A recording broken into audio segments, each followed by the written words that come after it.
Hello students, this is Manila Chopra from Amaze classes Chandigarh. तो आज हम स्टार्ट करेंगे class 11th topic that is units and dimension. तो अब ये स्टार्ट करने से पहले I will tell you what is physics. अब फिज़िक्स होती क्या है, बेसिकली फ़िज़िक्स है क्या। According to its definition, physics is the study of nature and its laws. अब नेचर की स्टडी दैट मीन्स उसके हमने फिनोमिना स्टडी करने हैं, हमने पूरा नेचर नहीं स्टडी करना, उसके जितने भी फिनोमिनाज हैं। फिनोमिनाज कौन कौन से हो सकते हैं, लाइक वोल्केनिक इरप्शंस हैं, लाइटनिंग होगी, थंडरस्टॉर्म होगी, orbiting of moon around the earth हो गया, next falling of a tree, falling of an apple from a tree. तो जितने भी ये जो लॉज हैं इन सब को हमने स्टडी करना। अब ये जितने भी इवेंट्स हो रहे हैं ये किस पे डिपेंड करते हैं, it basically depends upon some Newton's laws of gravitation, Newton's laws of motion. So physics को अंडरस्टैंड करना is to understand these laws. अगर आपको ये लॉज नहीं पता तो आप फिजिक्स के बेसिक रूल्स हम बता नहीं पाएंगे। सो ये तो था कि फिजिक्स की डेफिनेशन है, फिजिक्स है क्या। अब हम आते हैं हमारे main topic that is unit and dimensions. अब यूनिट होता क्या है, एक्चुअली जितने भी फिजिक्स के लॉज हैं, अब ये फिज़िक्स के लॉज किस पर डिपेंड करते हैं, एक तरह के नेचर पर डिपेंड करते हैं। अब नेचर में हमारे पास कुछ क्वांटिटीज़ भी आ जाती है, फिज़िकल क्वांटिटीज़ भी आ गई। अब उन फिज़िकल क्वांटिटी को डिस्क्राइब करने के लिए we need some unit. Describe करने का मीनिंग क्या है, उन फिज़िकल क्वांटिटी को मेजर करने के लिए हमें एक यूनिट चाहिए होगी।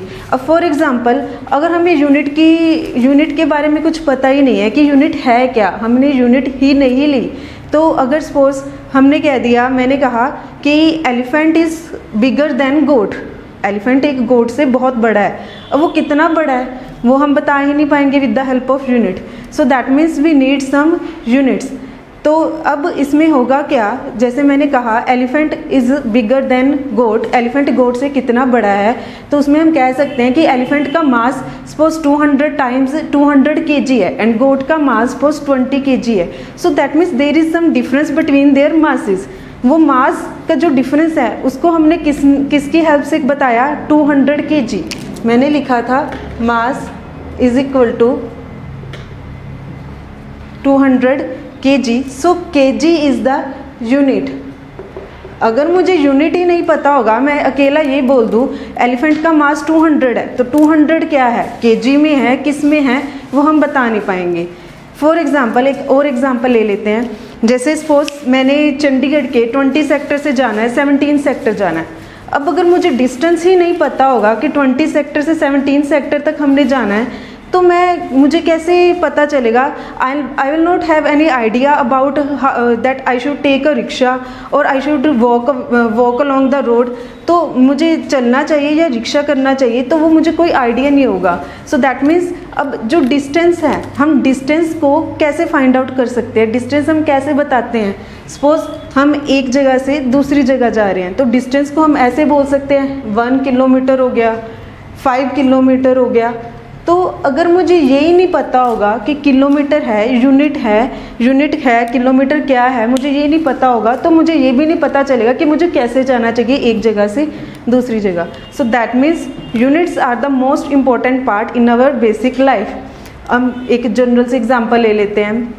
सपोज हमने किसी मार्केट गए हैं, हमने किसी शॉपकीपर से शुगर ही लेनी है, ठीक है। तो शुगर लेने के लिए हमने 5 kg शुगर लेनी है, तो मुझे पता ही नहीं है kg है क्या, मैं 5 kg मैंने उसको बोल दिया, उसने मुझे 5 kg के बजाय 500 ग्राम्स में दे दी। तो ग्राम और kg इन दोनों में बहुत डिफरेंस है। सो दैट मीन्स अगर हमें ये यूनिट्स का पता नहीं होगा तो हम क्वांटिटीज़ को डिस्क्राइब ही नहीं कर पाएंगे कि क्वांटिटीज़ है क्या। क्लियर। तो ये हमारे पास थी यूनिट्स। इसी के बाद हमारे पास आ जाता है कि अब हमारे पास अगर मैं कह रही हूँ मास की यूनिट एक kg है, मास की यूनिट ग्राम भी होती है, ठीक है। तो there are different units of mass, length and time. उस बेसिस पे हमारे पास क्या आ जाता है, सम सिस्टम ऑफ यूनिट्स।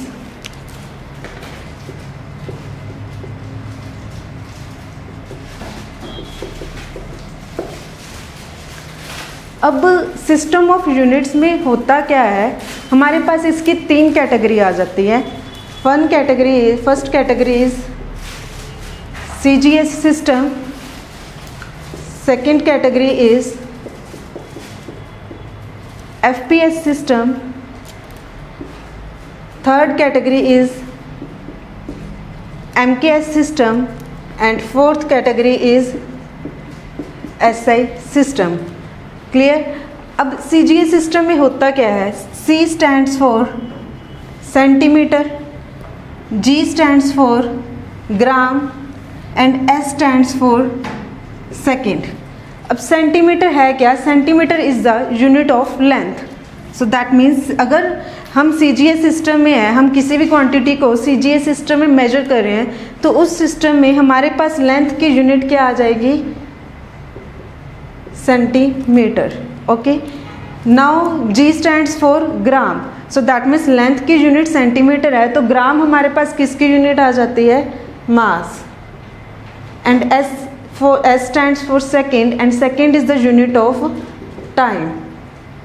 सो हमारे पास बेसिक जो क्वांटिटीज़ है मास, लेंथ एंड टाइम, इनके हमारे पास ये यूनिट्स आ गई इन CGS system. Next is FPS system. FPS system, F stands for foot, P stands for pound and S stands for second. Similarly, foot is the unit of length, pound is the unit of mass and second is the unit of time. And the third system is MKS system. M stands for meter, K stands for kilogram and S stands for second. Similarly, meter is the unit of length, kilogram is the unit of mass and second is the unit of time. Third system is SI system, that is International System of Unit. Its full form is International System of Unit. अब International System of Unit SI system क्या है? It is the extended version of MKS system.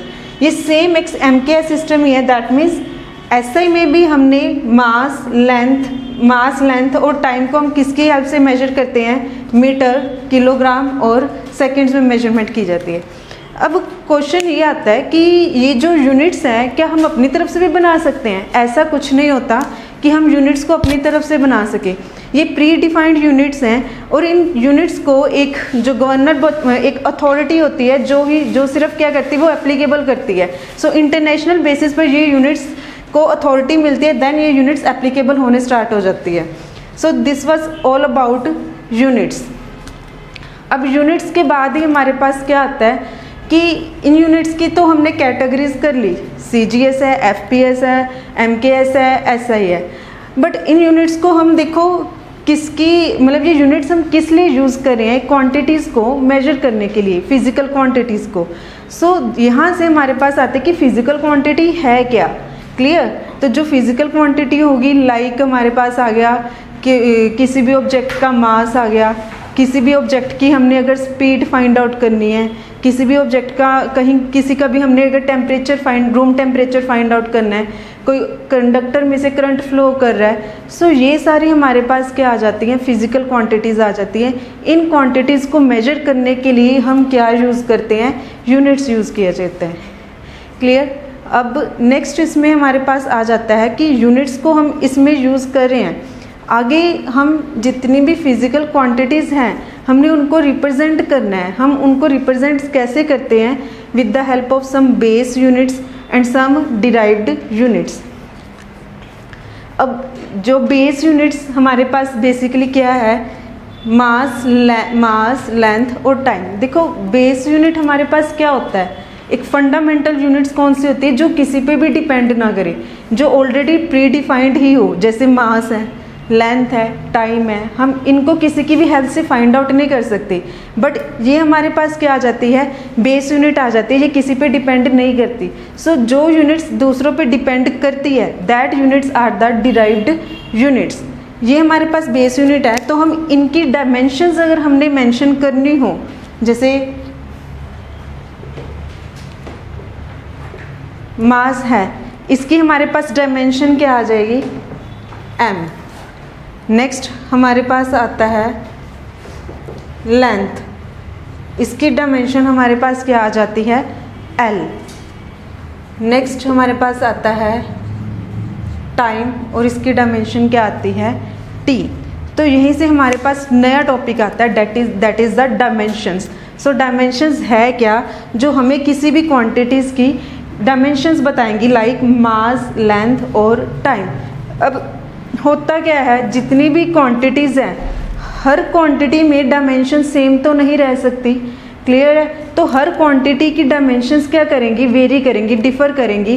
तो वो जो very करती है उसको हम कैसे रिप्रेजेंट करेंगे, मास, लेंथ, टाइम, इनकी पार्ट्स में A, B, C।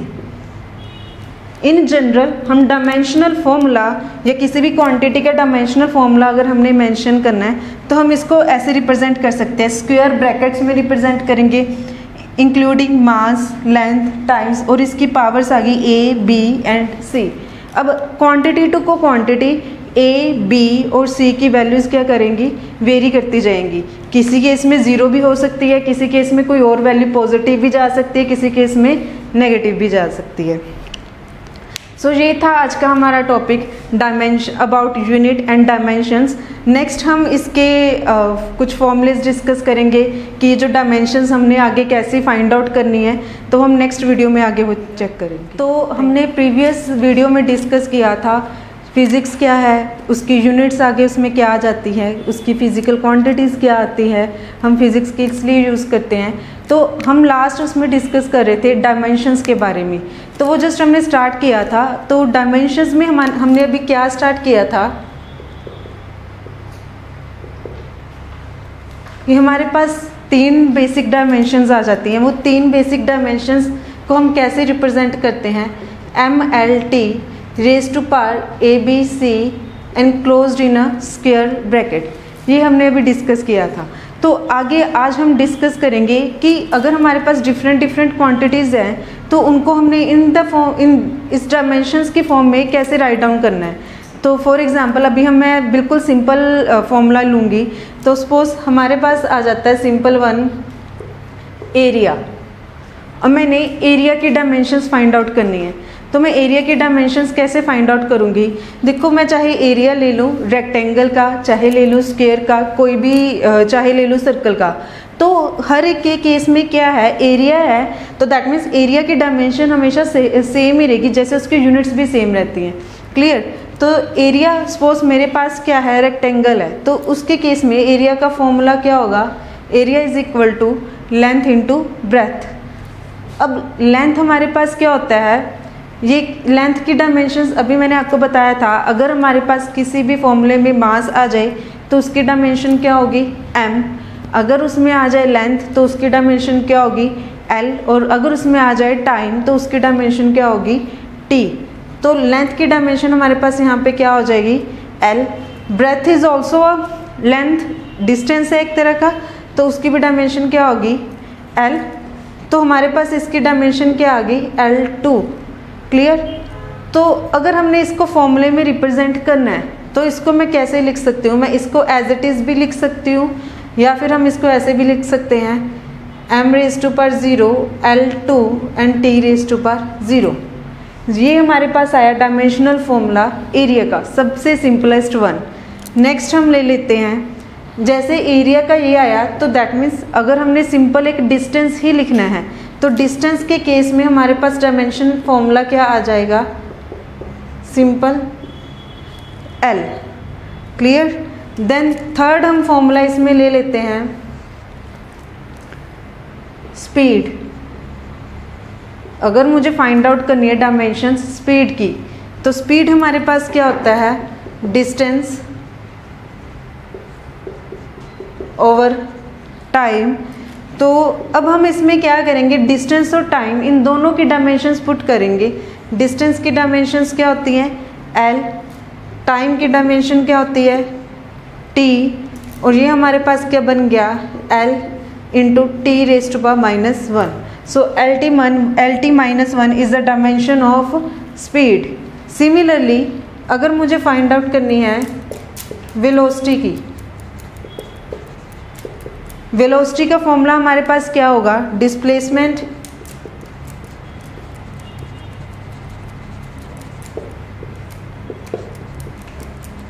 Over time, अब डिस्प्लेसमेंट भी एक तरह से क्या है, डिस्प्लेसमेंट भी क्या है, पाथ लेंथ। तो दैट मीन्स पाथ लेंथ है तो उसकी भी डायमेंशन हमारे पास क्या आ जाएगी, l, और टाइम की डायमेंशन क्या है, t। सो हमारे पास वेलोसिटी की डायमेंशन क्या आ गई, l t minus 1। So that means speed और वेलोसिटी इन दोनों की डायमेंशंस हमारे पास क्या है, सेम है। अब नेक्स्ट फॉर्मूलेज आ जाते हैं हमारे पास। अगर हमने फाइंड आउट करना है एक्सेलरेशन की, एक्सेलरेशन का डायमेंशनल फॉर्मूला, एक्सेलरेशन हमारे पास क्या होता है, वेलोसिटी ओवर टाइम। क्लियर। अब इसमें हम एक्सेलरेशन का कैसे फाइंड आउट करेंगे, हमें पहले वेलोसिटी की डायमेंशंस पता होनी चाहिए। हमारे पास वेलोसिटी की डायमेंशंस क्या हैं, L T minus 1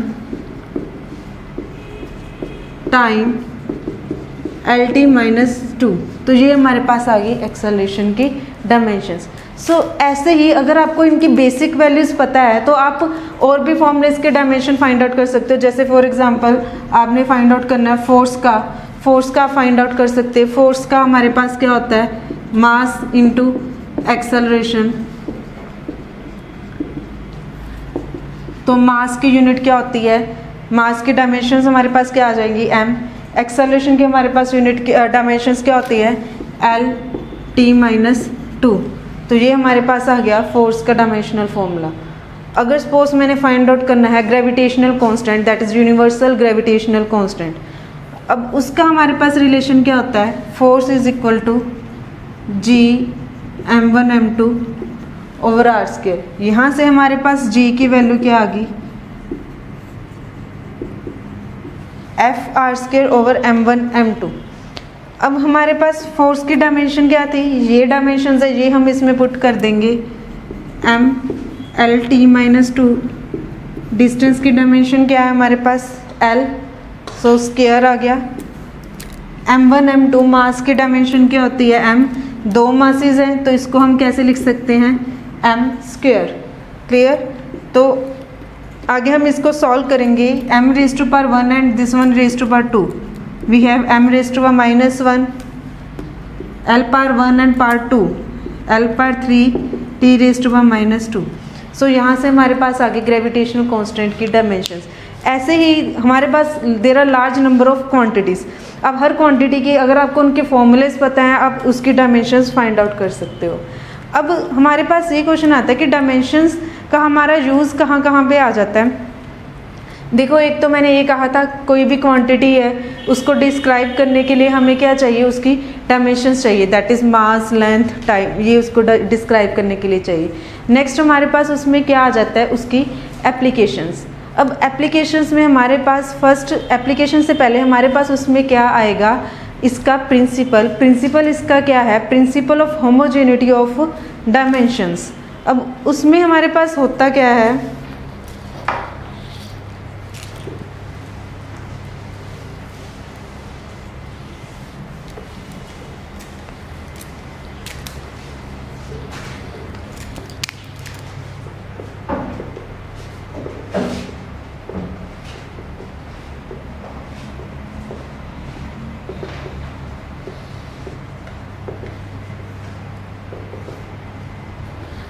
principle of homogeneity of dimensions में क्या है, देखो होमोजेनिटी का मीनिंग क्या है, homogeneous value, that means value हमारे पास क्या रहनी चाहिए, सेम रहनी चाहिए। सो हमारे पास जितने भी इक्वेशंस ऑफ मोशंस आती हैं या कोई और भी इक्वेशन अगर हम ले लें, कोई और भी हमारे पास इक्वेशन है तो वो होमोजेनियस होनी चाहिए। होमोजेनियस होने का मतलब क्या है, हमारे पास जो इक्वेशन होती है उसकी लेफ्ट हैंड साइड और राइट हैंड साइड दोनों होती है, उन दोनों की डायमेंशंस क्या होनी चाहिए, इक्वल होनी चाहिए। अब हम इसकी एग्जांपल ले लेते हैं। सपोज मेरे पास एक इक्वेशन है x is equal to u t plus half a t square, ये मेरे पास इक्वेशन है। अब मैंने चेक करना है कि ये इक्वेशन डायमेंशनली करेक्ट है या नहीं है, तो मैं कौन सा प्रिंसिपल अप्लाई करूँगी, principle of homogeneity of dimensions. अब वो कैसे अप्लाई करूँगी, देखो क्या किया जाएगा, हमारे पास लेफ्ट हैंड साइड में हमारे पास क्या आ जाता है, x है क्या हमारे पास, डिस्टेंस, तो डिस्टेंस की हमारे पास डायमेंशन क्या होती है, l। अब नेक्स्ट राइट हैंड साइड में हमारे पास क्या आ गया, you t plus half 80 square, ये इक्वेशन आ गई। इस केस में हमारे पास u क्या है, u is velocity, that is initial velocity. तो वेलोसिटी की अभी अभी हमने डायमेंशन फाइंड आउट की थी। वेलोसिटी की डायमेंशन हमारे पास क्या है, l t-1। नेक्स्ट t हमारे पास क्या आ जाता है, टाइम। टाइम की डायमेंशंस हम क्या ले लेते हैं, t plus 1/2 is a constant. जब भी हमारे पास कोई न्यूमेरिक कांस्टेंट आ गया, न्यूमेरिक कांस्टेंट की कोई डायमेंशंस नहीं होती, सो 1/2 की कोई डायमेंशन नहीं है। नेक्स्ट मैंने यहाँ पे क्या लिखा, एक्सेलरेशन। अब एक्सेलरेशन की हमारे पास क्या डायमेंशन थी, l t-2। नेक्स्ट हमारे पास आ गया t square, that is time. Time की डायमेंशन हमारे पास क्या होती है, t, और स्क्वायर आ गया, सो दैट मीन्स उसकी डायमेंशन क्या बन गई, t स्क्वायर। नेक्स्ट इसको सॉल्व करेंगे, देखो यहाँ पे हमारे पास क्या आ गया, l t-1 t+1, that one will be equal to t⁻0 और t⁻0 इज इक्वल टू 1। सो हमारे पास क्या आ गया, l प्लस l, यहाँ पे क्या है, t-2 t+2, तो -2 + 2 again it is equal to 0 and anything r⁻0 is equal to 1। सो यहाँ पे हमारे पास क्या आ गया, अकेला l। And in terms of dimension, ये डायमेंशंस हम लिख रहे हैं, हम कुछ न्यूमेरिक वैल्यू ऐड नहीं कर रहे, तो इसलिए हमने l + l को हम कभी भी 2l नहीं लिखेंगे, हम इसको सिर्फ क्या लिखेंगे, l।